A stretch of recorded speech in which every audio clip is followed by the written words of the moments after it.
네,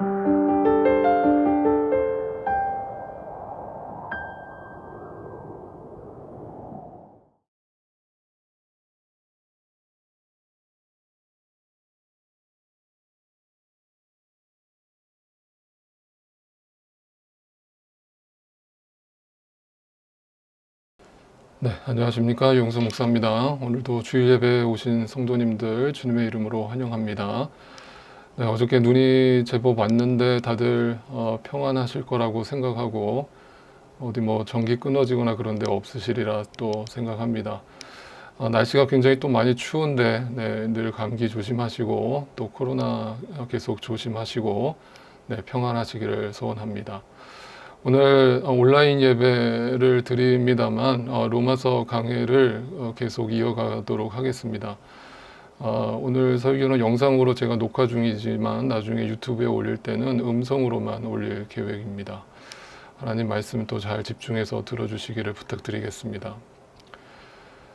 우리가 지금 계속 로마서 후반 부분을 묵상하다 보니까 어떤 삶에 대한 이야기들이 계속 나오고 그로 인해서 우리에게 좀 다소 불편하다고 생각이 드실 수도 있겠습니다. 특별히 오늘 말씀도 어떤 부분에서는 우리에게 찔림을 주고 또 불편함을 주고 더 나아가 좀 짜증을 유발하게 하는 말씀이 될 수도 있습니다. 왜 그런 생각이 드냐면 우리가 성경을 읽을 때마다 드는 의문점, 어떻게 이렇게 살아요? 라는 질문이 계속 반복해서 일어나기 때문입니다. 그러나 오늘 말씀을 절대로 오해해서 성급하게 결론 내리거나 뻔한 말씀으로 듣거나 부담스러운 말씀으로 해석하기 전에 하나하나 깊이 그 말씀을 따져보고 깊이 묵상을 해보도록 하겠습니다. 사도 바울은 로마서를 통해서 크리스찬들에게 복음의 그 진지함과 그 진중함, 더불어서 반드시 변화된 삶이 따라와야 된다는 것을 굉장히 진중하게 무겁게 전달하고 있습니다. 그렇다면 오늘 본문에서 사도 바울은 우리에게 또 어떤 삶을 권면하고 있을까 우리가 한번 깊이 들여다보겠습니다. 이 말씀의 대명제는 오늘 9절 말씀으로부터 시작합니다. 다 여러분 성경책 갖고 오셨죠? 성경을 다 펴시고 오늘 본문을 펴시고 9절 말씀을 다시 한번 읽어봅시다. 오늘은 제가 개역개정 성경으로 읽어드릴게요. 사랑에는 거짓이 없나니 악을 미워하고 선에 속하라. 자, 우선 여러분, 사랑에는 왜 거짓이 없을까요? 쉽게 생각해 볼 수 있습니다. 여러분, 여기에 우리가 결혼하신 분들도 계시고 결혼은 안 하셨더라도 연애 감정을 경험해 보신 분들이 대다수이실 거라 생각합니다. 여러분, 사랑이라는 감정이 거짓일 수 있습니까? 물론 요즘 세상이 너무 악하다 보니까 사랑마저도 거짓으로 꾸며내는 사람들이 있긴 있습니다만 대부분 정상적인 사랑의 범주 안에서 생각해 보면 사랑이라는 감정은 사실 너무나 순수하고 진실됩니다. 그렇지 않습니까? 여러분, 누군가를 사랑한다는 감정만큼은 진실 아닙니까? 그렇게 생각하고 오늘 본문에서 사랑에는 거짓이 없다라는 이 구절을 이해를 해보니까 그 원어 성경으로 들여다보니까 이 거짓이라는 단어를 이렇게 써놨어요. 연기하다라는 동사로 표현되어 있습니다. 그러니까 말 그대로 사랑하는 척을 하는 사람이 있는데 사랑이 진실되지 않는데 사랑하는 척을 하는 사람들은 다 그것이 악으로부터 나온다는 것이죠. 그 자체가 악이라는 겁니다. 반대로 순수한 마음으로 나오는 사랑이 있는데 순수한 마음으로 나오는 사랑은 그 자체가 선이라는 뜻이 됩니다. 그러니까 거짓이 되고 꾸며진 그 악을 물리치고 선을 택하라라고 사도 바울이 권면하고 있는 것이죠. 다시 말해서 여러분이 누군가와 사랑에 빠졌던 감정이 진실되었던 것처럼 예수 그리스도와 사랑에 빠지는 감정이 진실되다면 그 진실된 사랑 안에서 그 신앙 안에서 그 사랑을 진실되게 행하라는 말인 것이죠. 사랑이 진실하다면 진실한 행동이 나오고 진실한 열매가 맺히는 게 당연한 거 아니겠습니까? 그렇다면 오늘 본문에서 그 진실된 사랑의 관계를 어떻게 구체적으로 나타내야 한다라고 말하고 있는지 한번 살펴보죠. 그 진실된 사랑의 첫 번째 관계를 오늘 성경은 형제와 우애하라고 설명합니다. 자, 10절 말씀을 또 같이 읽어보죠. 10절 말씀을 보니까 이렇게 나와 있죠. 형제를 사랑하여 서로 우애하고 존경하기를 서로 먼저 하라. 자, 우선 오해하실까봐 먼저 말씀드립니다. 여기서 말하는 형제는 우리가 보통 교회 안에서 쓰는 형제님, 자매님 하는 예수 안에 있는 성도들을 말하는 것이 아닙니다. 말 그대로 혈육 관계를 뜻합니다. 다시 말해서 여러분이 진실된 사랑을 알았다면 너의 가장 가까운 이웃인 부모, 형제부터 사랑하라는 말씀입니다. 여러분, 사랑하고 우애하고 존경하기를 서로 먼저 하는 관계로 회복하라고 권면합니다. 그것이 바로 거짓 없는 사랑을 알고 있는 사람의 삶이라는 거죠. 그래서 저는 여러분 강단에서 지금까지 제가 목회하면서 수도 없이 강조하는 것이 뭐냐면 신앙생활은 가정에서부터 여러분이 예수 그리스도의 사랑을 정말 아셨다면 그 사랑은 가정에서부터 실천되어지고 보여져야 되는 것이죠. 우리의 믿음은 가장 가까운 사람에게부터 그것이 그대로 노출이 되고 적나라하게 드러나게 돼 있는데 여러분이 교회에 와서 암만 그 예수님 사랑해요, 하나님 사랑해요 라고 찬양하고 울부짖어도 소용없어요. 그 사랑이 진실되다면 가장 가까운 이웃인 가족들에게서 먼저 확인되지 못한다면 그 사랑은 가짜고 연기하는 거짓 사랑일 수밖에 없는 것이겠죠.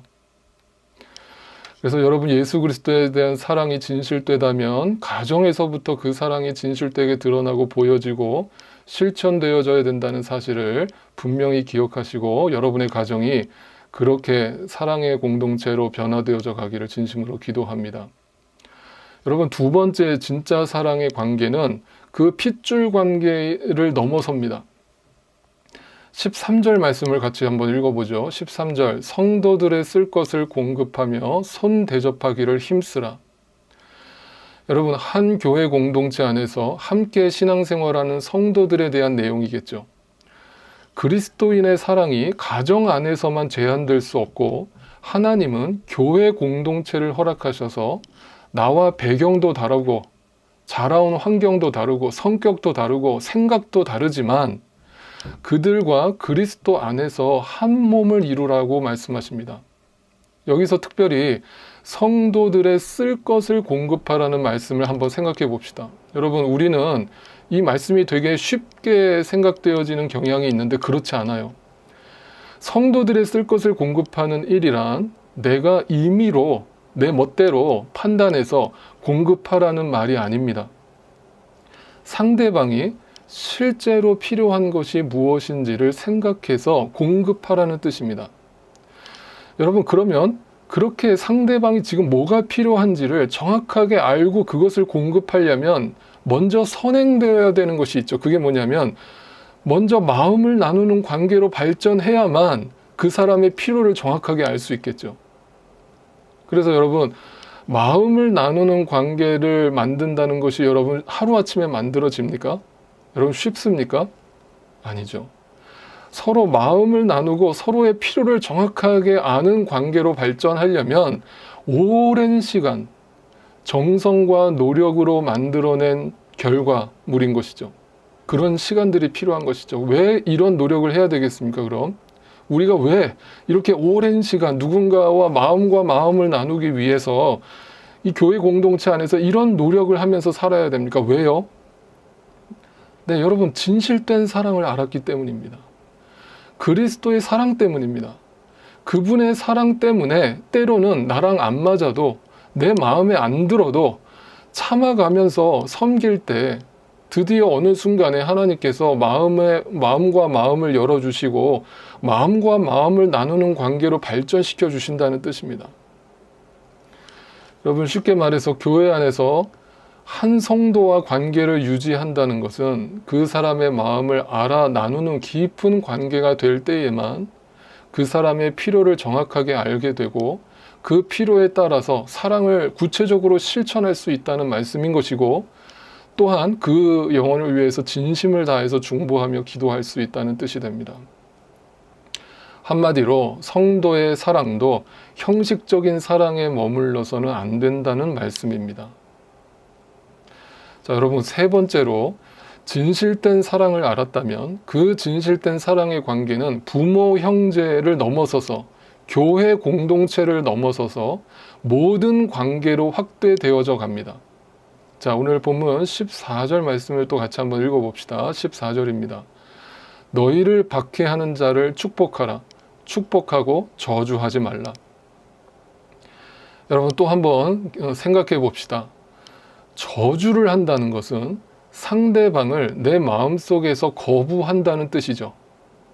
내 마음속에서 그 사람을 죽여버리는 겁니다. 쉽게 말하면 살인을 저지르는 것이죠.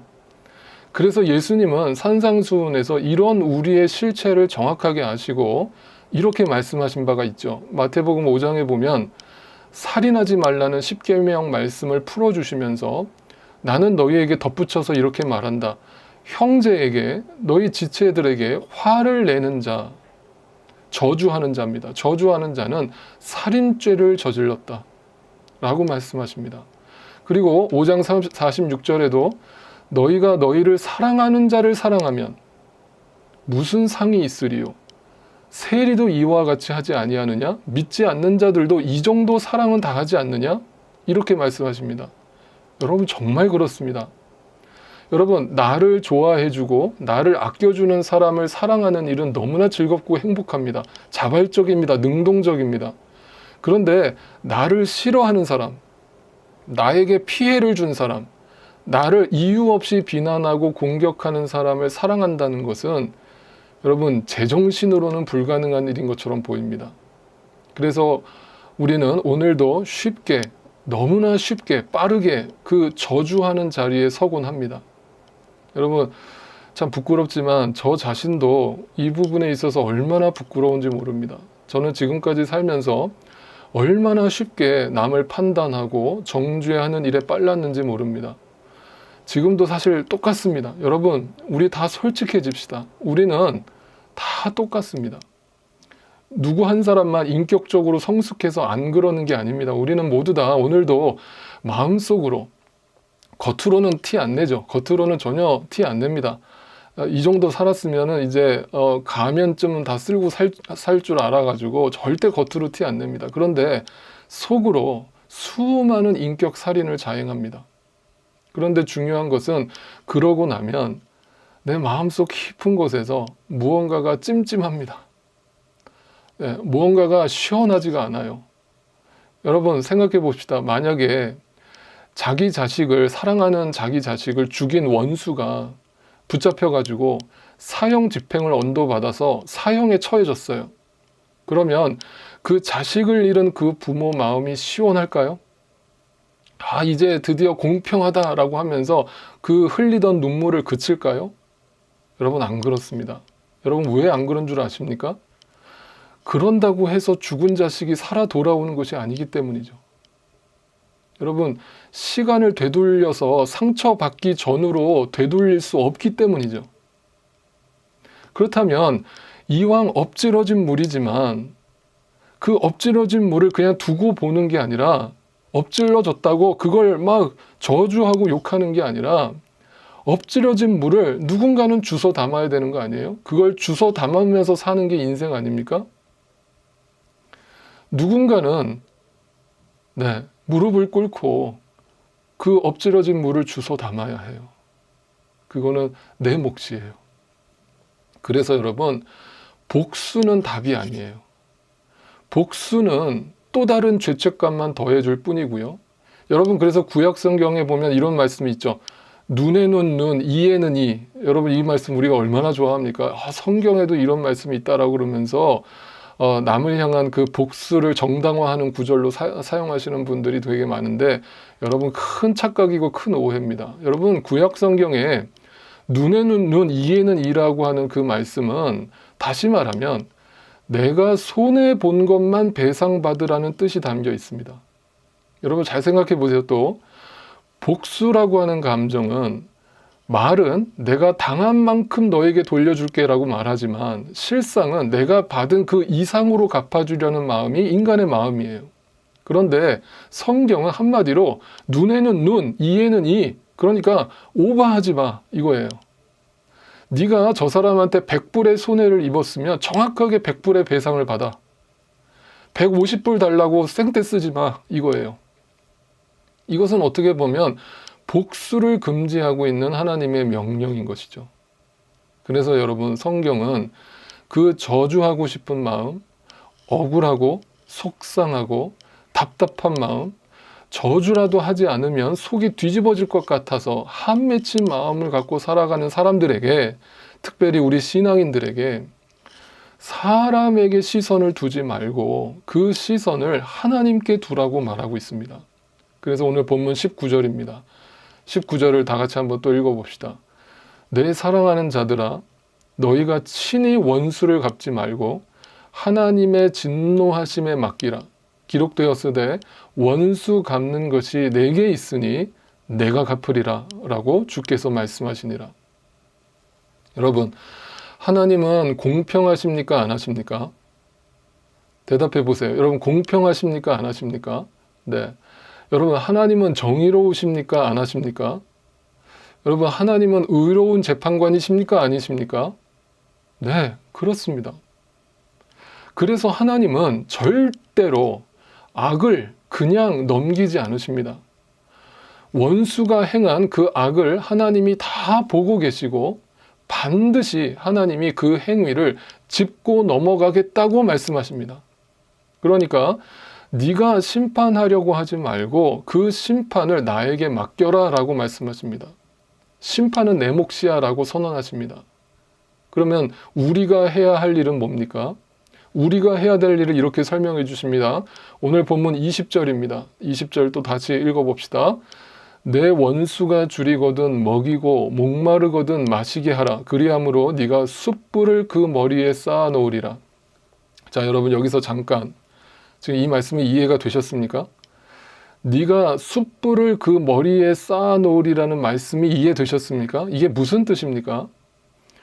여러분 이 구절을 이해하려면 구약에 있는 잠언 말씀을 읽어보면 금방 답이 나오는데요. 잠언 25장 21절 22절 말씀을 보면 내 원수가 배고파 하거든 식물을 먹이고 목말라 하거든 물을 마시우라.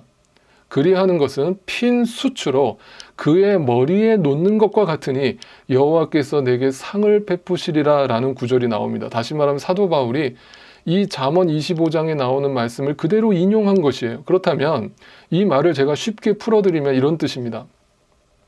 머리에 숯불을 쏟아붓는다는 것은 원수로 하여금 수치심으로 얼굴이 화끈거릴 정도로 뜨거워져서 얼굴이 뜨거워져서 스스로 회개에 이르게 하겠다라는 뜻입니다. 더 쉽게 말씀드리면 자기 자신이 스스로 자기가 무슨 짓을 했는지를 명확하게 알게 하여서 스스로 수치심과 부끄러움 때문에 어쩔 줄을 몰라서 얼굴을 들고 다닐 수가 없을 정도가 돼서 스스로 그 부끄러움에 회개하게 만드시겠다라는 뜻입니다. 여러분 생각해 보십시오. 원수에게, 나를 공격하고 나를 비난하는 그 원수에게 먹을 것을 가져다 주고 축복을 빌어주고 진실된 사랑을 실천했을 때 그 원수 입장에서 한번 생각해 보세요. 여러분 얼마나 부끄럽겠습니까? 인간은 아무리 악해도 기본적으로 양심이라는 게 있거든요. 얼마나 부끄럽겠어요. 여러분 어찌 보면 이것이야말로 진정한 복수가 아니겠습니까? 그런데 그것이 하나님의 방법이라고 오늘 성경은 말합니다. 그러니까 너는 절대로 저주하는 자리, 심판하는 자리에 앉지 말고 그 영혼을 위해 아낌없이 축복하는 것. 아낌없이 축복하는 것은 물론이고 숯불을 머리에 붓는 것처럼 그걸 통해서 스스로 화끈거리게 민망할 정도로 잘 대해주라는 뜻입니다. 그래서 우리가 해야 할 일과 하나님이 하시는 일에 절대로 혼동하지 말라는 말씀입니다. 여러분, 그래서 저는 이 말씀을 딱 한마디로 정리해 드려요. 여러분, 미운 놈 떡 하나 더 주세요. 네. 그 뜻입니다. 그것이 오늘 본문 악에게 지지 말고 선으로 악을 이기라는 말씀의 본 뜻입니다. 악에게 진다는 것은 그 악이 던져주는 그 감정에 같이 함몰되어서 그 정죄하는 자리, 심판하는 자리에 쉽고 빠르게 올라가서 내가 저 인간을 복수하겠다고, 악을 되돌려주겠다고, 되갚아주겠다고 이를 바득바득 가는 거하고 똑같습니다. 여러분, 우리가 인생을 살면서 숱하게 이런 것들을 보고 경험하지 않습니까? 여러분, 복수는 또 다른 복수를 부릅니다. 여러분, 전쟁은 또 다른 전쟁을 부릅니다. 정죄는 또 다른 죄책감만 더해줄 뿐입니다. 그래서 다시금 우리가 하나님 말씀에 눈을 돌릴 때 그 진짜 사랑을 알게 된 우리는 선으로 악을 이겨야 합니다. 왜? 사랑에는 거짓이 없기 때문입니다. 여러분이 진짜 그 예수 그리스도의 사랑을 알았다면 그 사랑은 반드시 여러분으로 하여금 악이 아니라 선을 선택하게 만들게 되어 있고, 그 선을 선택함으로 말미암아 악을 갚는 게 아니라, 악을 악으로 갚는 게 아니라 악을 선으로 갚는 놀라운 기적과 같은 삶이 벌어지는 것이죠. 여러분, 다시 말씀드립니다. 이런 삶이 어떻게 가능합니까? 사도 바울이 로마서 1장부터 11장까지 복음에 대해서 얼마나 집요하게 무겁게 전했는지를 절대 잊지 마세요. 그 복음의 진중함을 잃어버리면 지금 우리가 묵상한 12장부터 나머지 16장까지의 말씀은 너무너무 부담스럽고 절대로 내 삶 가운데 실천할 수 없는 불가능한 말씀으로 읽히든지, 아니면 율법적으로 해보자, 그래 한번 나도 그렇게 한번 살아보자, 할 수 있다, 이 정도로 읽히고 말 것입니다. 제가 장담하지만 그거는 작심삼일로 끝납니다. 오래 못 갑니다. 그렇다면 그 진짜 사랑을 알고 그 사랑으로 우리가 살고 싶다면 절대로 놓치지 말아야 되는 것이 한 가지 있습니다. 오늘 본문 11절, 12절 말씀을 또 같이 읽어보겠습니다. 부지런하여 게으르지 말고 열심을 품고 주를 섬기라. 소망 중에 즐거워하며 환난 중에 참으며 기도에 항상 힘쓰며. 여러분, 무슨 말씀입니까? 한마디로 믿음 생활, 신앙생활에 집중하라는 말씀 아닙니까? 누구보다도 주님과의 바른 관계를 맺지 않고서는 선으로 악을 이기는 삶 따위는 절대로 우리 삶에 불가능하다는 뜻 아닙니까? 여러분, 썬데이 크리스찬으로 살아가면서 일주일에 한 번 말씀 듣는 것으로는 이런 사랑의 실천은 절대 불가능하다는 뜻 아닙니까? 여러분, 밥 먹을 때 고작 식사기도 빼먹지 않는 정도로 만족하면서 일주일 내내 제대로 된 기도 한 번 하지 않고 살아가는 신앙으로는 도저히 실천 불가능하다는 뜻 아닙니까? 저희 교회 성도님들이 몇몇 분들이 저한테 그런 반응을 해주실 때가 있어요. 목사님, 말씀 듣다가 회개했어요. 엄청 찔렸어요. 저는 그런 반응을 솔직하게 해주시는 성도님들 뵈면은 우선 너무 감사해요. 너무 감사하고 너무 행복해요. 왜 그러냐면, 왜 그게 바로 성령의 충만함의 증거거든요. 제가 늘 말씀드리지만 말씀을 들었을 때 첫 번째 반응은 찔림이에요. 말씀에 대한 정당한 반응은 내 힘으로는 절대로 그렇게 할 수가 없는데, 말씀을 들으니까, 말씀이 내 안에 들어오니까 그걸 또 깨우쳐주고 또 그렇게 살아가게 하시고 또 사랑하게 하시는 거예요. 여러분, 그게 은혜가 아니고 뭡니까? 이게 내 힘으로 가능한 일입니까? 그러니까 말씀이 나를 그렇게 살게 하는 거예요. 그렇죠? 그렇게 살지 못하던 나의 삶을 말씀이 나를 찌르는 거죠. 그렇게 살지 말라고 하는 거죠. 저는 그런 면에서 제가 설교자로 살아가는 게 진짜 행복합니다. 왜 그런 줄 아십니까? 사실 저도 엄청 찔리거든요. 여러분, 저는 완벽해서 이렇게 설교하는 게 절대 아닙니다. 오해하지 마세요. 여러분이 찔리시기 전에 제가 먼저 찔린다는 걸 알고 계십니까? 그게 설교를 준비하는 자의 특권입니다. 그래서 저는 설교를 준비할 때마다 회개합니다. 그 말씀이 제 안에 들어와서 나를 찌르기만 하는 게 아니고 나를 완전히 흔들어 놓습니다. 변화시켜 놓습니다.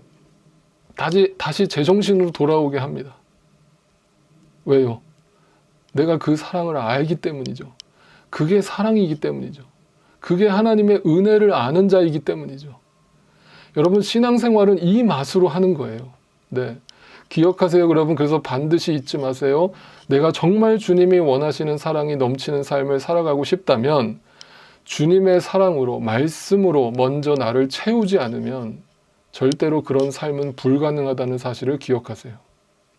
그렇게 하나님의 진짜 사랑을 알고 말씀과 기도로 날마다 그 사랑으로 나를 채울 때 하나님께서 이 땅의 수많은 사람들 중에서 한 아버지와 한 어머니 밑에서 태어나게 하신 것이 얼마나 놀라운 기적이며, 그래서 전심으로 그 부모를 공경하고 또 내 형제와 우애하고 존경하고 사랑하지 않을 도리가 없다는 것과, 이 지구상 80억 인구 중에, 아니 대한민국 5천만 국민 중에 또 우리는 지금 미국에 이민 와서 250만 한인 동포 사회 속에서 함께하는 교회라는 공동체를 만나서 성도로서 살아간다는 것, 그 자체가 은혜라는 사실, 그리고 그 은혜가 얼마나 강력한 것인지 너무나 잘 알기 때문에 내 옆에 있는 나와 전혀 다르고 나와 전혀 성격도 다른 저 인간을 그리스도 안에서 사랑하지 않을 도리가 없다는 것, 그리고 때로는 이 악하고 어두운 세상 속에서 때로는 나를 이유 없이 핍박하고 나를 이유 없이 무시하고 나를 공격하는 수많은 인간들, 저 인간들 꿈속에라도 찾아가서 저 인간들 저주받기를, 망하기를 빌고 또 빌고 싶은 마음 간절하지만 나에게 심판의 자격이 있지 않다는 사실을 다시 한번 깨닫고, 심판은 오직 하나님께 있음을 고백하고 그 공의로우시고 정의로우신 재판관께서 반드시 짚고 넘어가실 것을 기억하고 그 말씀에 굴복하고, 나는 그저 그 영혼을 불쌍히 여기고 긍휼히 여기고, 저 사람이 스스로 깨닫고 숯불로 머리가 뜨거워지듯이 스스로 부끄러움에 회개에 이르러서 주님께 돌아오게 되기를 바라는 마음으로 미운 놈 떡 하나 더 줄 수밖에 없다는 사실을 인정하고 믿고 고백하고 결단하면서 살아가게 되는 것. 네, 여러분, 이것이 크리스찬이고 이것이 그 사랑을 아는 자들이요, 이것이 그 은혜를 입은 자들의 삶이라는 사실입니다. 여러분, 이것이 믿음입니다. 이것이 거짓 없는 사랑입니다. 진짜 사랑입니다.